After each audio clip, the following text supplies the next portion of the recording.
Hello friends, welcome to student को। आज के इस वीडियो में हम बात करने वाले हैं टीईटी एग्ज़ाम के बारे में। ये एग्ज़ाम क्या होता है, ये एग्ज़ाम हमें क्यों देना चाहिए, इसके लिए क्या क्या योग्यताएं होती है, एग्ज़ाम का पैटर्न क्या होता है, एज लिमिट कितनी होती है, इसके अलावा इसका पासिंग मार्क्स कितना होता है, इन सभी के बारे में पूरी जानकारी आपको इस वीडियो में मिलने वाली है। तो अगर आप भी सरकारी स्कूल में टीचर बनना चाहते हैं तो इस वीडियो को शुरू से अंत तक ज़रूर देखिएगा। और अगर आपने अभी तक हमारे चैनल को सब्सक्राइब नहीं किया है तो प्लीज़ सब्सक्राइब करके बेल आइकन ज़रूर प्रेस कीजिएगा, जिससे आगे आने वाली सभी वीडियोस के नोटिफिकेशन आपको आसानी से मिलते रहेंगे और आप हमारी सभी वीडियोस देख पाएंगे। तो चलिए जानते हैं टीईटी एग्ज़ाम के बारे में। टीईटी का पूरा नाम है टीचर एलिजिबिलिटी टेस्ट, जिसे हिंदी में कहते हैं शिक्षक पात्रता परीक्षा। तो अगर आप भी सरकारी स्कूल में एज अ टीचर जॉब करना चाहते हैं तो आपको टीईटी एग्ज़ाम क्लियर करना बेहद ज़रूरी है। सरकारी स्कूलों में जो टीचर का पोस्ट खाली होता है उन पर टीईटी एग्ज़ाम के द्वारा ही टीचर की भर्ती कराई जाती है। जब आप टीईटी एग्ज़ाम क्लियर कर लेते हैं उसके बाद जब भी गवर्नमेंट टीचर की वैकेंसी आती है तो आप उस वैकेंसी को भरने के योग्य हो जाते हैं। तो इसीलिए आपका टीईटी एग्ज़ाम देना बेहद ज़रूरी है अगर आप गवर्नमेंट टीचर बनना चाहते हैं। टीचर एलिजिबिलिटी टेस्ट सीबीएसई के द्वारा नेशनल लेवल और स्टेट लेवल दोनों पे कंडक्ट कराया जाता है, यानी कि राज्य सरकार और केंद्र सरकार दोनों लेवल पर कंडक्ट कराया जाता है।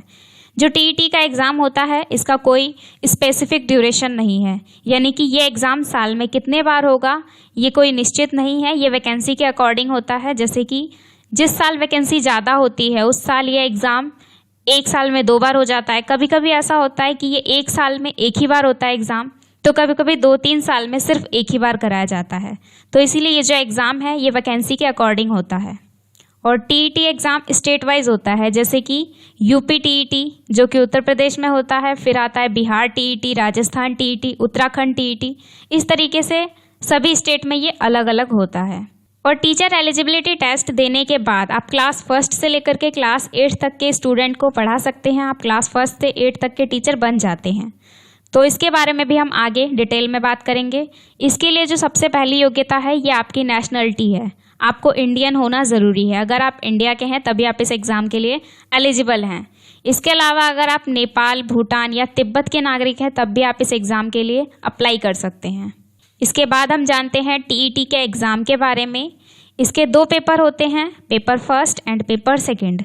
दोनों पेपर में क्या क्या डिफरेंसेस हैं हम ये जान लेते हैं। पेपर फर्स्ट उन कैंडिडेट्स को देना होता है जो क्लास 1 से लेकर के 5th तक के टीचर बनना चाहते हैं। और पेपर सेकंड वो कैंडिडेट्स देते हैं जिन्हें क्लास 6 से लेकर के 8 तक का टीचर बनना है। अगर कोई ऐसा कैंडिडेट है जो 1st से लेकर के 8th तक का टीचर बनना चाहता है तो वो दोनों पेपर को दे सकता है। इसके बाद हम बात कर लेते हैं शैक्षिक योग्यता के बारे में। पहले हम जानते हैं प्राइमरी टीचर, यानी कि क्लास 1 से लेकर के क्लास 5th तक का टीचर बनने के लिए हमारे पास क्या योग्यताएँ होनी चाहिए। तो यहाँ पे क्वालिफिकेशन दी गई है सीनियर सेकेंडरी एग्ज़ाम और any equivalent exam with 50% of marks, यानी कि 12th पास होना आपका ज़रूरी है और मार्क्स आपके 12th में 50% होने चाहिए। और 12th के अलावा आपने कोई कोर्स किया है तो वो भी 12th के बराबर ही माना जाएगा। इसके बाद यहाँ पर दिया है पास्ड और appearing in the final year of 2 years diploma in elementary education. 12th तो आपके पास होना ही चाहिए। 12th के अलावा आपके पास 2 साल का डिप्लोमा भी होना चाहिए एलिमेंट्री एजुकेशन में। अगर आपने डिप्लोमा कर लिया है तो आप प्राइमरी टीचर के एग्ज़ाम के लिए एलिजिबल हैं, और अगर आप डिप्लोमा के फाइनल ईयर में हैं तब भी आप प्राइमरी टीचर के एग्ज़ाम के लिए एलिजिबल हैं। और अगर आपके पास ये क्वालिफ़िकेशन नहीं है तो इसके बाद दूसरी क्वालिफ़िकेशन दी गई है, आपके पास ये होना ज़रूरी है। यहाँ पर दिया है सीनियर सेकेंडरी एग्ज़ाम और इक्विवेलेंट एग्ज़ाम विद 50% मार्क्स, और फिर दिया है पास्ड और अपीयरिंग और in the final year of 4 years in bachelors of elementary education.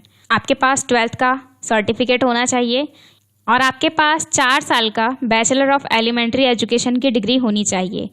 अगर आप बैचलर ऑफ एलिमेंट्री एजुकेशन कर चुके हैं तब आप प्राइमरी टीचर के एग्ज़ाम के लिए एलिजिबल होते हैं, और अगर आप इसके फाइनल ईयर में हैं तब भी आप एलिजिबल हैं। और इन दोनों में से ही अगर आपके पास कोई क्वालिफ़िकेशन नहीं है तो आपके पास तीसरी क्वालिफ़िकेशन का और ऑप्शन है, अगर आप ग्रेजुएशन पास हैं।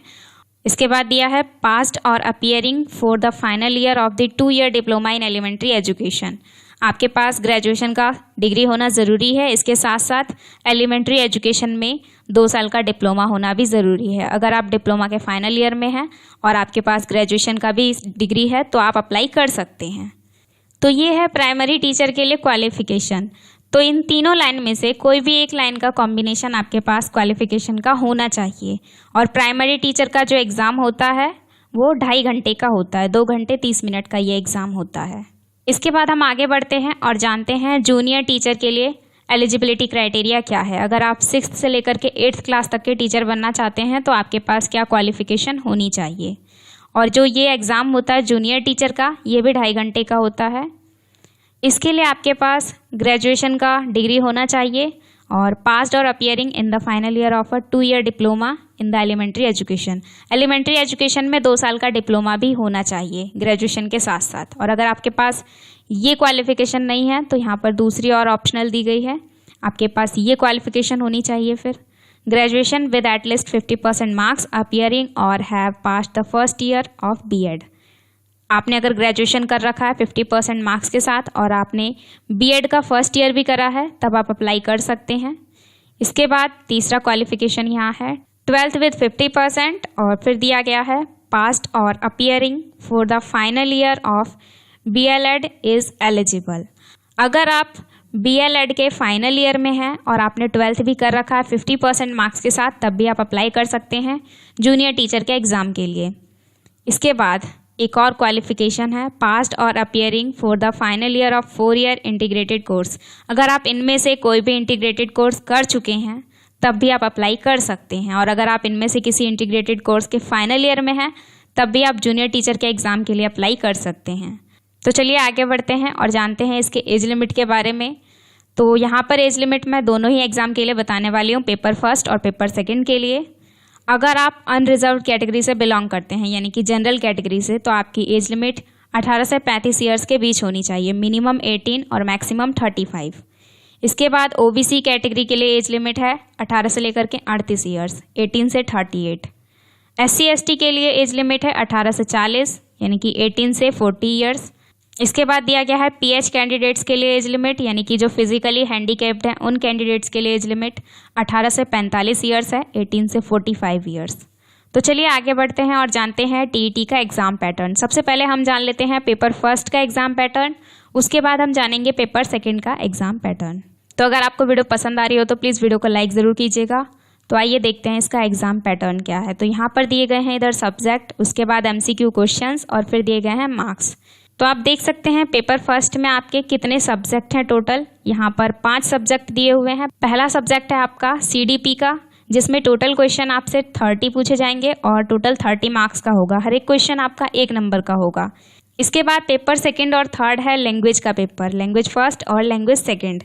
ये भी 30-30 नंबर का पेपर है आपका और 30-30 क्वेश्चन इसमें भी आपके पूछे जाते हैं। इसके बाद फोर्थ सब्जेक्ट है एनवायरमेंटल स्टडीज़ का, ये भी 30 नंबर का है और इससे भी 30 क्वेश्चन ही पूछे जाते हैं।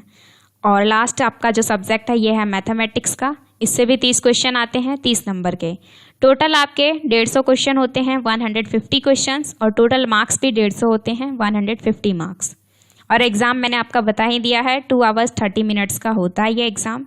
इसके बाद हम जानते हैं पेपर सेकंड का पैटर्न। तो सेकंड का पैटर्न भी कुछ हद तक सिमिलर है बट थोड़ा बहुत इसमें डिफरेंस है। इसमें भी सब्जेक्ट वही है सीडीपी, इसके बाद लैंग्वेज फर्स्ट, लैंग्वेज सेकंड, और यहाँ पे थोड़ा चेंज है, यहाँ पर सोशल साइंस और मैथमेटिक्स एंड साइंस है। एमसीक्यू क्वेश्चंस की बात करें तो सीडीपी के 30 क्वेश्चंस होते हैं 30 मार्क्स के। लैंग्वेज फर्स्ट और लैंग्वेज सेकंड इन दोनों में 30-30 क्वेश्चंस होते हैं 30-30 मार्क्स के। और फिर दिया गया है सोशल स्टडीज़ और मैथ एंड साइंस का, इसमें आपके 60 क्वेश्चंस होते हैं 60 मार्क्स के। तो टोटल 150 क्वेश्चंस होते हैं 150 मार्क्स के। और ये जो एग्ज़ाम होता है इसमें कोई भी नेगेटिव मार्किंग नहीं होती है। और ये जो पेपर होता है वो हिंदी और इंग्लिश दोनों मीडियम में होता है। जो आपका पेपर होगा वो हिंदी इंग्लिश दोनों में होगा। और जितने भी स्टेट हैं उन सबका सिलेबस अलग अलग होता है टीईटी का। और इसका जो आपको सर्टिफिकेट मिलता है वो सिर्फ और सिर्फ 7 साल के लिए वैलिड होता है। तो जब आप टीईटी का एग्ज़ाम दे देते हैं और आप क्लियर कर लेते हैं टीईटी का एग्ज़ाम, फिर आपको जो सर्टिफिकेट मिलता है उस सर्टिफिकेट के ज़रिए आप 7 ईयर्स तक, जब भी 7 ईयर्स में जब भी गवर्नमेंट टीचर की वैकेंसी आती है तो आप उस पर अप्लाई कर सकते हैं। 7 ईयर्स के बाद जो आपका सर्टिफिकेट होता है वो इनवैलिड हो जाता है। तो इसीलिए ये जो सर्टिफिकेट है वो सिर्फ 7 ईयर्स तक ही वैलिड होता है। इसके बाद हम जान लेते हैं टीईटी का पासिंग मार्क्स, कितने मार्क्स पे हम पास हो जाएंगे। तो पासिंग मार्क्स इसमें कैटेगरी वाइज है। अगर आप जनरल कैटेगरी से बिलोंग करते हैं फिर आपको एग्ज़ाम में 60% स्कोर करना ज़रूरी है। 60% अगर हम बात करें तो 150 जो आपके मार्क्स हैं उसमें से कम आपके 90 मार्क्स आने चाहिए, 90 नंबर आने चाहिए, तो आपके 60% बन जाते हैं, फिर आप पास हो जाएंगे। ये है जनरल कैटेगरी के लिए। आगे हम बात करें अगर OBC, PH, FF, SC, ST, dependent और एक्स-मैन, ये जितनी भी कैटेगरीज हैं, इनके लिए पासिंग मार्क्स 55% है, यानी कि 150 मार्क्स में से आपको 83 मार्क्स स्कोर करना है। अगर आप 83 मार्क्स स्कोर कर लेते हैं तो आप पास हो जाएंगे इस एग्ज़ाम में। ये जो एग्ज़ाम है इसे आप अनलिमिटेड टाइम्स अटैम्प्ट कर सकते हैं। जब तक आपकी एज लिमिट होती है तब तक आप अटैम्प्ट कर सकते हैं इस एग्ज़ाम को। अगर कोई स्टूडेंट TET एग्ज़ाम दे चुके हैं और TET एग्ज़ाम में पास भी हो गए हैं, लेकिन आगे वो अपना स्कोर जो है वो इम्प्रूव करना चाहते हैं, तो वो दोबारा से TET का एग्ज़ाम दे सकते हैं। इसके अलावा अगर कोई ऐसा कैंडिडेट है जो एग्ज़ाम फर्स्ट एंड जो पेपर फर्स्ट और पेपर सेकंड है, दोनों पेपर देना चाहते हैं, तो वो दोनों पेपर दे सकते हैं। तो आज के इस वीडियो में हमने जाना TET एंट्रेंस एग्ज़ाम के बारे में। इस एग्ज़ाम को देने के बाद आप डायरेक्ट गवर्नमेंट टीचर तो नहीं बन जाते हैं, लेकिन जब भी गवर्नमेंट टीचर की वैकेंसी आती है तो आप उसे फिल करने के योग्य हो जाते हैं। तो thank you so much for watching this video. अगर आपको हमारी ये वीडियो ज़रा भी हेल्पफुल लगी हो तो प्लीज़ एक लाइक ज़रूर कर दीजिएगा और हमारे चैनल को सब्सक्राइब करके बेल आइकन ज़रूर प्रेस कीजिएगा, जिससे आगे आने वाली सभी वीडियोस के नोटिफिकेशन आपको आसानी से मिलते रहेंगे और आप हमारी सभी वीडियोस देख पाएंगे। Thank you so much for watching this video.